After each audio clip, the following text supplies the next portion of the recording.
CC కెమెరాలో కూడా record కాకుండా పాపను ఎలా తీసుకెళ్లారు? ఇది ఖచ్చితంగా ఇంటి దొంగల పని అయి ఉంటుంది. ఆ ఇద్దరికి మైండ్ డైవర్ట్ చేయడం కోసం నేను చాలా కష్టపడాల్సి వస్తుంది డాడీ. ఓ ఆర్ఫనైజ్డ్ హోమ్ నడపాలని సలహా ఇచ్చాను. దానికోసం ఓ బిల్డింగ్ కూడా కొన్నాను డాడీ. మా వదినికి నచ్చాక నాకు నచ్చకుండా ఉంటుందా ఏంటి? నేనా లేక బంగ్లానా? స్కూల్కి వెళ్ళి పింకీని ఎందుకు తీసుకొచ్చావు? ఎందుకు నన్ను నా కూతురిని దగ్గర చేసావు?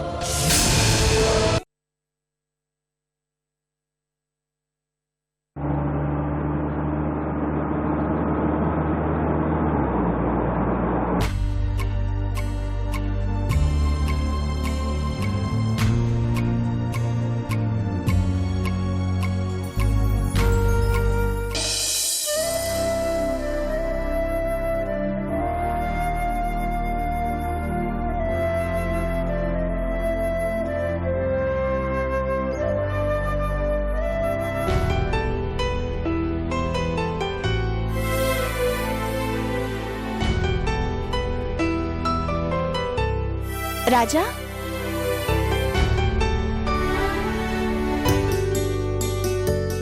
ఎంతసేపు అయింది రాజా వచ్చి? ఇప్పుడే. ఎప్పుడొస్తావో తెలీదు, ఎప్పుడు వెళ్తావో తెలీదు.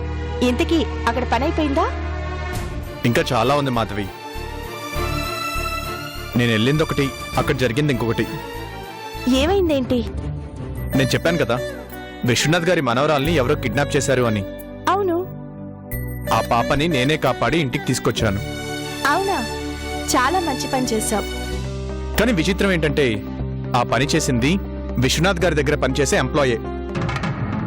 అదేంటి అలాంటివన్నీ పనులు ఎలా పెట్టుకున్నారు? తను చాలా మంచి మనిషి మాధవి. పిల్లల్ని కిడ్నాప్ చేసేవాడు మంచివాడు ఎలా అవుతాడు? దానికే ఒక కారణం ఉంది. గతంలో విశ్వనాథ్ గారి వల్ల అతనికి చాలా అన్యాయం జరిగింది. ఆయన డబ్బు మనిషి.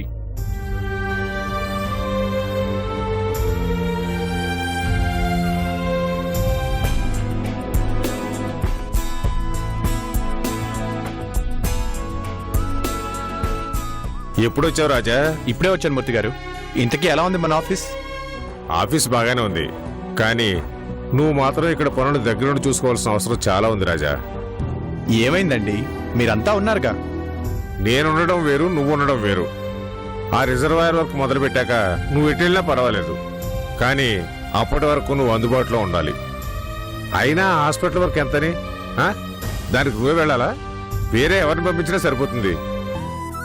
లేదు మూర్తి గారు, అది రాజశేఖర్ గారి తమ్ముడిది, అందుకే నేను వెళ్ళాను. అసలు రాజశేఖర్ గారు వెళ్ళే కదా మనకి రిజర్వాయర్ కాంట్రాక్ట్ వచ్చింది. నిజమే రాజా, కానీ ఇది గవర్నమెంట్ ప్రాజెక్ట్. వాళ్ళ రూల్స్ మనం బ్రేక్ చేయలేము.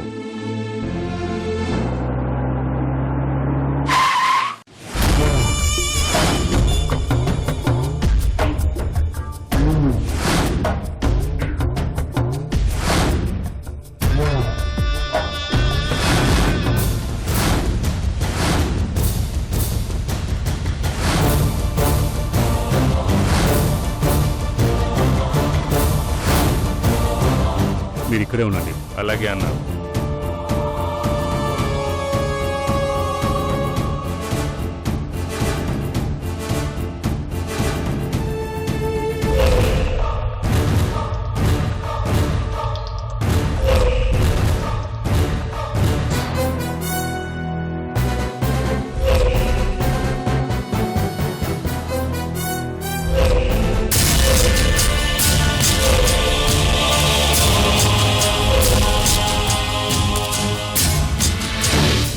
నమస్కారం సార్ రాజా గారు.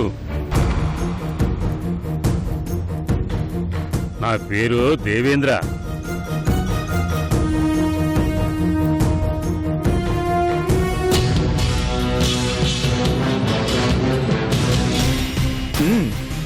దేవేంద్ర తెలుసు. ఈ మధ్యనే ఏదో మర్డర్ కేసులో శిక్ష పడిందని పేపర్లో చదివాను. పేపర్దేముందండి, కాలం ఉంది, పేపర్ ఉంది, బారబరా రాసేస్తారు. మనం పట్టించుకోకూడదు. నేను జైలు నుంచి వచ్చి చాలా రోజులైంది. సన్మార్గంలో నడవాలని ఆశ. మీలాంటి వాళ్ళు సహకరిస్తే ఆ మార్గంలోనే వెళ్తాను. నేనేం సహకరించాలి? అలా అడిగారు బాగుంది. మరేం లేదు రాజా గారు, ఈ మధ్య మీకు రిజర్వాయర్ కాంట్రాక్ట్ వచ్చింది కదా, దాన్ని నాకు సబ్ కాంట్రాక్ట్ ఇవ్వాలి.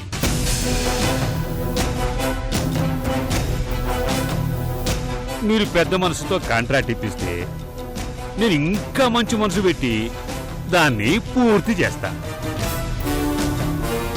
అందుకే మిమ్మల్ని వెతుక్కుంటూ వచ్చా.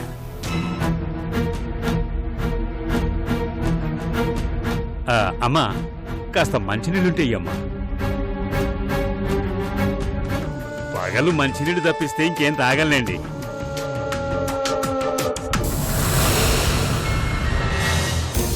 చూడండి, నేను సబ్ కాంట్రాక్ట్ ఎవరికి ఇవ్వడం లేదు. మీకివ్వాలన్న ఆలోచన అస్సలు లేదు. అలా అనకండి రాజా గారు, ఇది పెద్ద కాంట్రాక్టు, మీరొక్కరే చేయలేరు. నాలోంటోడి అండదండలు చాలా అవసరం. నాకు అవసరం లేదు. ఇక మీరు దయచేయచ్చు. ప్రతి వాళ్ళు నేను దుర్మార్గుణ్ణని, మంచివాణ్ణి కాదని అంటుంటారు. చూడండి ఎంత మంచిగా మాట్లాడాను. మరి రిజల్ట్ ఎలా వచ్చింది?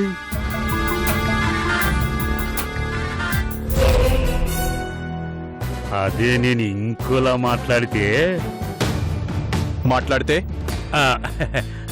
సార్ కొంచెం మీరు ఇలా వస్తారా?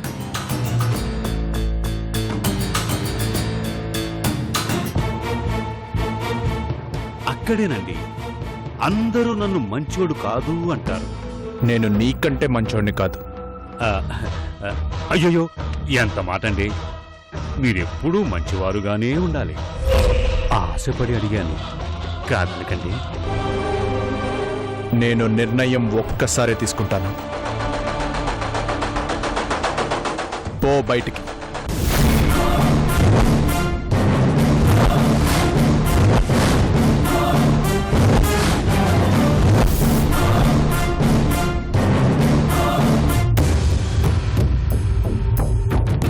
మంచినీళ్ళు.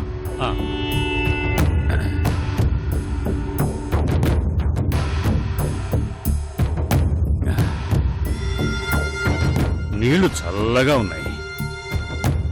మీరు చల్లగా ఉండాలి.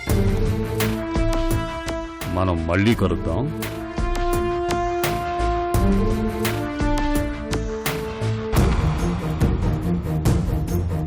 రాజా, ఈ దేవేంద్ర చాలా దుర్మార్గుడని తెలిసింది.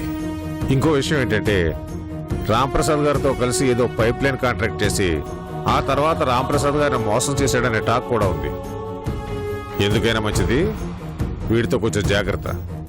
మీకు తెలుసు కదా మూర్తి గారు, నేను మామూలుగా ఉన్నంతవరకే వాడి ఆటలు. వాడేదైనా తేడా చేస్తే నాలోని పాత రాజాని చూస్తాడు.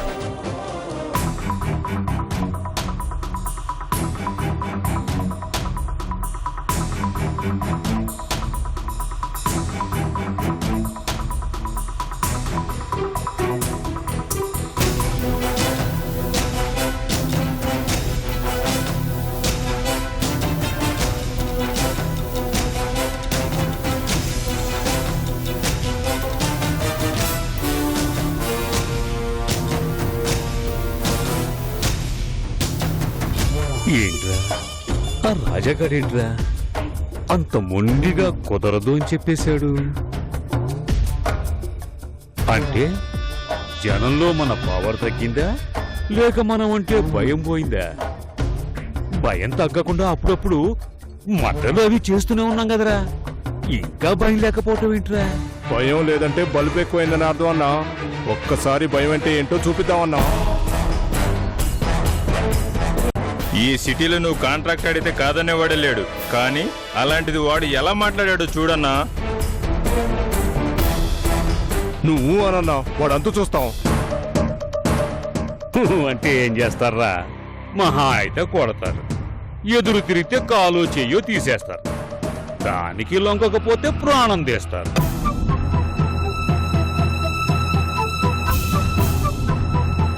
అది కాదురా మనకు కావాల్సింది. మనకు కావాల్సింది ఆ సబ్ కాంట్రాక్ట్. అది ఎలా సంపాదించాలి అది ఆ రూట్ మనం పట్టుకోవాలి. ఎలా అన్నా వాడు కుదరదంటున్నాడు కదా. లేకపోతే మనం అడగగానే వెంటనే ఇస్తాడా? అలా నమ్మి ఇవ్వటానికి వాడేమన్నా పిచ్చి రాంప్రసాదా? భలేవాడురా మీరు. వాడంటే అమాయకుడు కాబట్టి నమ్మాడు, నష్టపోయాడు. ఈడు కొంచెం ముదిరే రోయ్. మరి ఎలాగన్నా?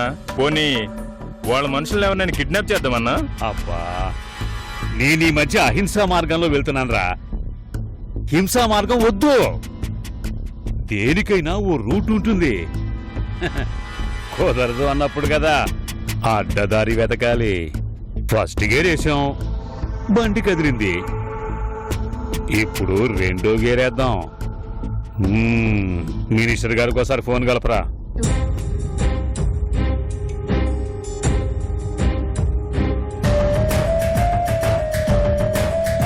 హలో, నమస్తే అన్నా. ఏం బాగుంటావన్నా? నేర చరిత్ర ఉందని డైరెక్ట్ కాంట్రాక్ట్లు ఇవ్వకపోతుంది. మరి సబ్ కాంట్రాక్ట్లు అయినా ఇస్తారా అంటే అది ఇవ్వకపోతుంది. మరి నేను ఎట్లా బతకాలన్నా చెప్పు. అన్నా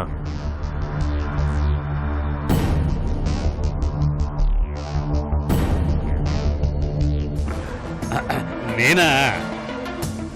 ఎండలు బాగా ఎక్కువగా ఉంటే చల్లగా బీరు తాగుతున్నాను. మరి నువ్వే చల్లగా చూడాలి. ఆ రాజాగాన్ని కదిపిన గయ్యమని నడిచాడు. ఆ ఏడి తగ్గటానికి ట్రై చేస్తున్నా. మరి మీరే చూడాలి. నీ ఫోన్ కోసం ఎదురు చూస్తూ ఉంటా.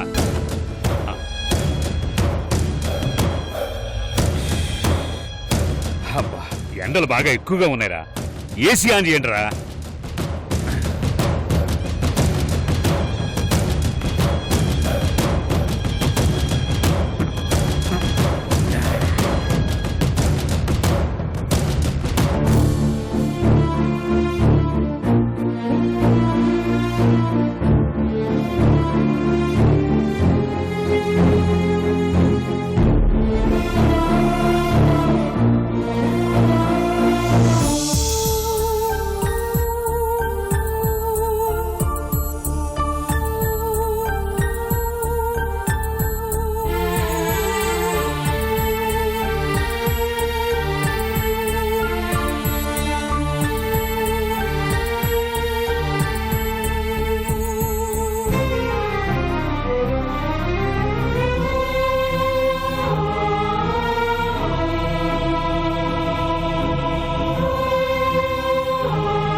నర్సయ్య, ఏమైంది బాబు? ఇక్కడ నా మందు బాటిల్స్ ఉండాలి. ఏమయ్యే? తీసావా? నేను తీలేదు బాబు. మరి ఎవరు తీశారు? నేనే తీశాను. ఎందుకు తీసావు? వెళ్ళు, వెళ్ళి తెచ్చావు. అంటే మళ్ళీ తాగుతారా? తాగాలి. నా వల్ల కావడం లేదు. కొన్ని మర్చిపోవాలి అంటే అది తాగాలి. ఏం మర్చిపోతారు? పాపనా? పాపను మర్చిపోతే మీరు బతకగలరా? అదే నా వల్ల కావడం లేదు. నీ కళ్ళ ముందే ఎలా మాట్లాడిందో చూసావు కదా. నువ్వే కదా తన్ని వాదార్చడానికి వెళ్ళమన్నావు. పాప కనిపించినంతసేపు ఏడ్చిన మనిషి పాప కనిపించగానే ఎలా మాట్లాడిందో చూడు. నాకు పాప కావాలి. నేను పింకీని చూడాలి. కానీ చూసే అవకాశం ఏది? అవకాశం ఎందుకుండదు? మీరు అనవసరంగా టెన్షన్ పడి దానికోసం తాగుతారా? ప్లీజ్ చందు, నా పరిస్థితి నీకు చెప్పిన అర్థం కాదు. పాప చూడాలనుంది, తనతో ఆడుకోవాలనుంది, తనతో అల్లరి చేయాలనుంది. అవన్నీ లేవు కదా. అవన్నీ మర్చిపోవాలి. పింకీ నాకు దూరంగా ఉందనే విషయాన్ని మర్చిపోవాలి. పసిపిట్టను వదిలేసి చనిపోయే శక్తి నాకు లేదు కాబట్టి కనీసం బాధను మర్చిపోయే మందైనా కావాలి. అసలు పాపని చూడ్డానికి కుదరదని మీరెందుకు అనుకుంటున్నారు? పాపని చూడ్డం మీ హక్కు. తండ్రిగా మీకు ఆ రైట్స్ ఉన్నాయి. నా హక్కుల కోసం నేను పోరాడే ఓపిక నాకు లేదు చందు. పాప కోసం నేను కోర్టుకి ఎక్కాలనుకున్నా ఇప్పుడు అంతకాలం ఎదురు చూసే సహనం నాకు లేదు. నాకు నా బిడ్డ కావాలి. నన్ను నమ్మండి, పింకీని తీసుకొచ్చి మీ కళ్ళ ముందు నిలబెట్టే బాధ్యత నాది. నేను చెప్తున్నాను కదా, తను వస్తుంది. ఎలా వస్తుంది? మీరు మనస్ఫూర్తిగా వస్తుంది అని కోరుకుంటే పాప మీ కళ్ళ ముందుంటుంది. ఇదేమన్నా మ్యాజికా? అలా మంత్రం వేగానే ఇలా వచ్చిన ముందు నిలబడడానికి? డాడీ,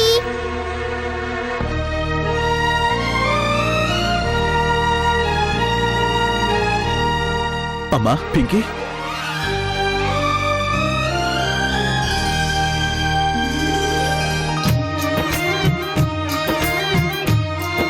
అమ్మా వచ్చావా? ఎలా ఉన్నావు నా బంగారు తల్లి? నా కోసం వచ్చేసావా?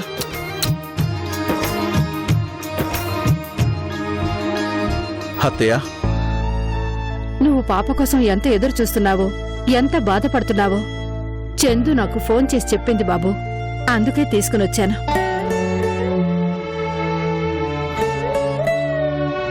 ఇప్పుడు అర్థమైందా నా మ్యాజిక్ ఏంటో? మనసుంటే మార్గం ఉంటుంది అంటారు. మీ మనసేంటో తెలుసు కాబట్టి ఈ మార్గం వెతికాను. Thank you Chandu.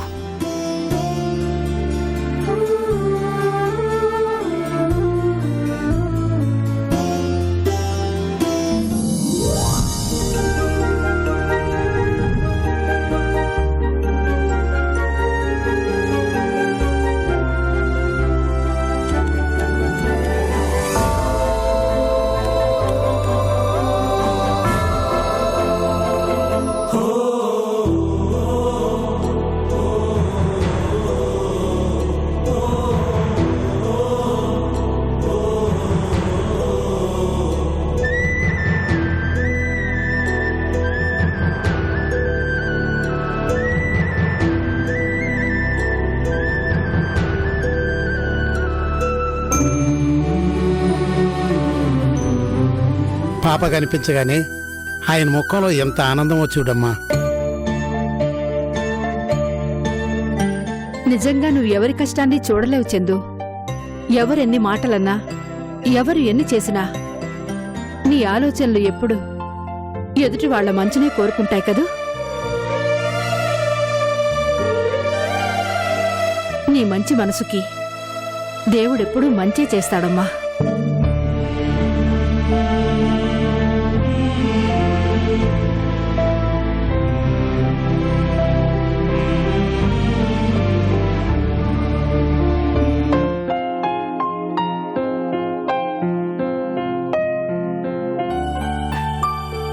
Hello sir, నమస్తే. నమస్తే, కూర్చోండి.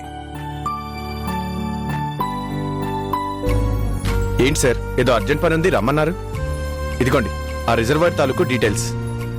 మీరు ఒకసారి చూస్తే ఇంకా వర్క్ స్టార్ట్ చేయొచ్చు. ఆ రిజర్వాయర్ గురించే నీతో మాట్లాడాలని పిలిపించాను రాజా. చెప్పండి. అవును, ఈ మధ్య మీరు ఎక్కువగా వరంగల్లో ఉంటున్నారని తెలిసింది. అక్కడ ఏదో కాంట్రాక్ట్ చేస్తున్నారనుకుంటాను. అదేమంత పెద్ద కాంట్రాక్ట్ కాదు సార్. మన వర్క్ మొదలు పెట్టగానే అక్కడ మూర్తి గారిని పెట్టి ఇక్కడికి నేను వచ్చేస్తాను. మీరు కావాలంటే అలాంటివి ఇంకా చేసుకోవచ్చు రాజా, నో ప్రాబ్లం. కాకపోతే ఈ కాంట్రాక్టు సబ్ కాంట్రాక్టు మాకిచ్చేయండి. సబ్ కాంట్రాక్టా? అవును, అది దేవేంద్ర అనే వ్యక్తికి ఇవ్వాలి. ఏంటి సార్ మీరు అనేది? ఆ దేవేంద్రకి సబ్ కాంట్రాక్ట్ ఇవ్వాలా? అతను ఎవరో ఎలాంటి మనిషో మీకు తెలుసా? అన్నీ తెలిసే చెప్తున్నాను. తెలిసి అతన్ని ఎలా రికమెండ్ చేస్తారు సార్? రికమెండ్ చేస్తుంది నేను కాదు, ఇరిగేషన్ మినిస్టర్ నుంచి ప్రెజర్ ఉంది. నేను ఏం చేయలేని పరిస్థితి. సార్, ఈ ప్రాజెక్ట్ మీకు చాలా ఇంపార్టెంట్ అని అన్నారు. ఆ రిజర్వాయర్ ద్వారా నీళ్ళందే ఊళ్ళల్లో మీ ఊరు కూడా ఉంది అన్నారు. పుట్టి పెరిగిన ఊరి రుణం తీర్చుకోవడానికి ఇదొక మంచి అవకాశం అని కూడా అన్నారు. అన్నీ మర్చిపోయారా సార్? నేనేది మర్చిపోలేదు రాజా, అన్నీ గుర్తున్నాయి. కానీ ఏం చేయలేని పరిస్థితి. ఆ దేవేంద్ర గురించి మీకంటే నాకే బాగా తెలుసు. ఎవరి దాకో ఎందుకు, రాంప్రసాద్ గారిని ఎంత ముంచారో తెలుసా? నేనే కాంట్రాక్ట్ ఓకే చేశాను. నాకు తెలియకుండా సబ్ కాంట్రాక్ట్ ఆ దేవేంద్రకిచ్చారు. 10 కిలోమీటర్ల పైప్స్ ఇనాగ్రేషన్ రోజే పగిలిపోయాయి తెలుసా? మినిస్టర్ గారు ఆన్ ది స్పాట్ 10 కోట్లు పెనాల్టీ వేశారు. ఇతనికేం కాలేదు, ఎందుకంటే డైరెక్ట్ కాంట్రాక్ట్ ఇతంది కాదుగా, రామ్ ప్రసాద్ కట్టాల్సి వచ్చింది.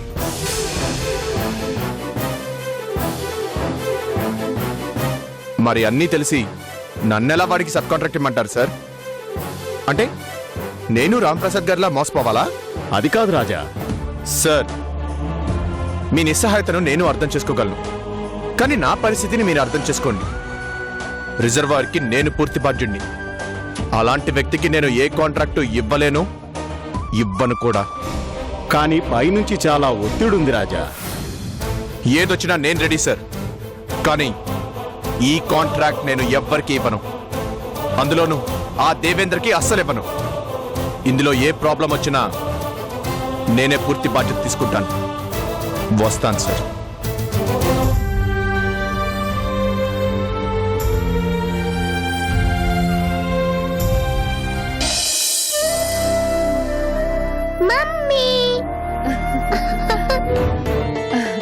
గుడికి వెళ్ళిన దానివి ఇంతసేపా? ఎక్కడికి వెళ్ళావు? గుడి నుంచి చందు ఆంటీని డాడీని చూడటానికి వెళ్ళాం. చందు ఆంటీ నాకు ఈ బొమ్మ కూడా ఇచ్చింది, చూడు.